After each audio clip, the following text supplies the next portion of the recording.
I went ahead and built the Amelia Earhart Lego airplane. The Lego store was having it for Women's History Month. I saw it and it was neat, and I wanted to build it, of course. The Amelia Earhart tribute Lego took me about an hour to build, an hour and a half, I think.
I want to read this tribute from the Lego booklet. It's within the instructions that Lego wrote. It says, Amelia Earhart Tribute. From her childhood, Amelia Earhart was pushing the boundaries and expectations of being a girl in the early 20th century, climbing trees, hunting rats, and keeping a scrapbook of her female role models, succeeding in fields like film direction, law, advertising, management, and mechanical engineering. At that time, all considered male-oriented fields were all things characterizing Amelia. But Amelia followed her heart and knew she was cut out to do differently. On December 28, 1920, pilot Frank Hawks gave her a ride that would forever change her life. By the time I had got 200 or 300 feet off the ground, I knew I had to fly. Together with her husband, Amelia Earhart referred to her marriage as a partnership with dual control. Amelia Earhart was secretly planning for the 1932 solo flight across the Atlantic, an achievement accomplished by no woman before. She took off from Harbor Grace, Newfoundland, with a destination of Paris in mind. Strong north winds, icy conditions, and mechanical problems plagued the flight and forced her to land in a pasture near Londonderry, Ireland. Recognized as an amazing achievement at the time, Amelia Earhart was awarded the Distinguished Flying Cross, the first ever given to a woman. At the ceremony, U.S. Vice President Charles Curtis praised her bravery, saying she displayed heroic courage and skill as a navigator at the risk of her life.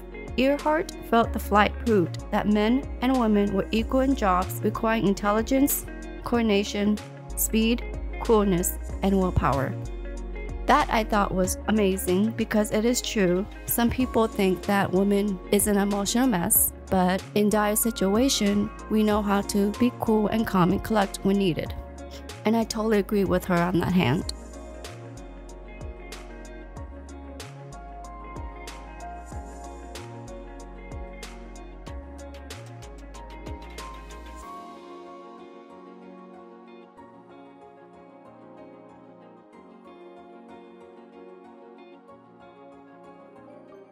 The other thing I wanted to mention was when I built the Lego, the easiest part was of course Amelia herself, because it's just 3 parts plus her goggles and map. The plane itself was pretty easy as well. It's just there were a lot of red in the colors, so just looking for some of the pieces. But thankfully, since it's not gazillion pieces, that it was easier to build the plane.